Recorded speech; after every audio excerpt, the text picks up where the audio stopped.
देखिए क्वेश्चन ये पीएमटी 2009 का है। क्वेश्चन को ध्यान से देखिएगा। लिखा the mean free path of electron in a metal is 4 into 10⁻⁸ metre. The electric field which can give the average 2 electron volt energy to an electron in metal in unit volt per meter is what। मतलब एक metal है जिसमें mean free path दिया हुआ है। किससे indicate किया जाता है? लैम्डा से लिखते हैं ना। अब इसे मीन फ्री पाथ क्या होता है? हमने बताया था किसी मेटल में जो फ्री इलेक्ट्रॉन्स होते हैं वो पॉजिटिव आयन से लगातार टकराते रहते हैं। हर टक्कर के बाद उनकी डायरेक्शन ऑफ मोशन चेंज हो जाती है, ठीक है। तो जो average path between two collision उसको हम कहते हैं मीन फ्री पाथ। अब चूँकि दूरी है उसको लैम्डा लिखो चाहे एक्स लिखो, उससे कोई फ़र्क नहीं पड़ता। वो है 4 into 10⁻⁸ मीटर। 4 into 10⁻⁸ metre. और कह रहे हैं the electric field which can give an average 2 electron volt energy. यानी जो एनर्जी दी जा रही है इसको, जिस इलेक्ट्रिक फील्ड ने इसको एनर्जी दी है तो 2 इलेक्ट्रॉन वोल्ट की एनर्जी दी है। तो कहते हैं कि जिस इलेक्ट्रिक फील्ड ने दी है उस इलेक्ट्रिक फील्ड की वैल्यू बताओ। इलेक्ट्रिक फील्ड की वैल्यू ये क्या लिख रहे हैं? ये एनर्जी लिख दो ऐसे, एनर्जी। तो इलेक्ट्रिक फील्ड निकालना है। वो एनर्जी भी कोई ई से लिख देंगे तो इलेक्ट्रिक फील्ड दिक्कत करेगा। बताइए कैसे इसको निकाला जाए? कैसे इसको निकाला जाए इलेक्ट्रिक फील्ड को? मालूम है आपको? देखो एनर्जी का फॉर्मूला क्या रखा जाए? नहीं, पहली बात तो देखना पड़ेगा कि एनर्जी का फॉर्मूला कहाँ से आएगा। हम जानते हैं कि एनर्जी मतलब वर्क होता है ना। आप जानते हैं अगर आप इलेक्ट्रिक फील्ड अप्लाई करते हो तो अगर पोटेंशियल V डेवलप होता है, V बराबर W/Q होता है ना, तो W = Q × V होगा। क्यों?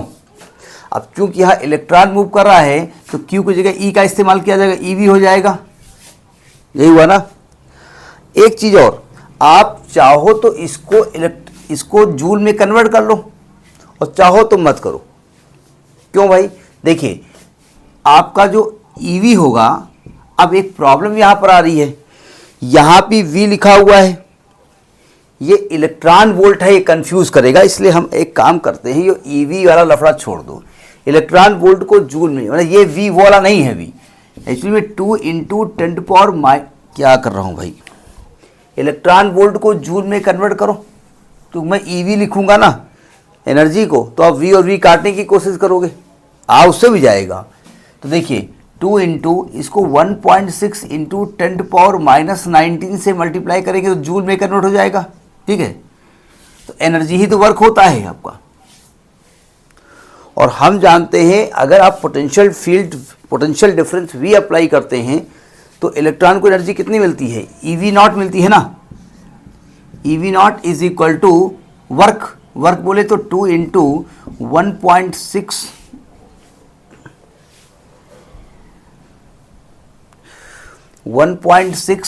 into 10⁻⁻19।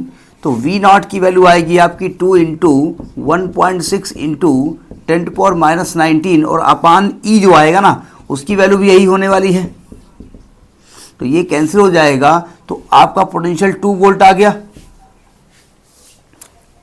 अब आपको पोटेंशियल नहीं निकालना है, आपको इलेक्ट्रिक फील्ड निकालना है।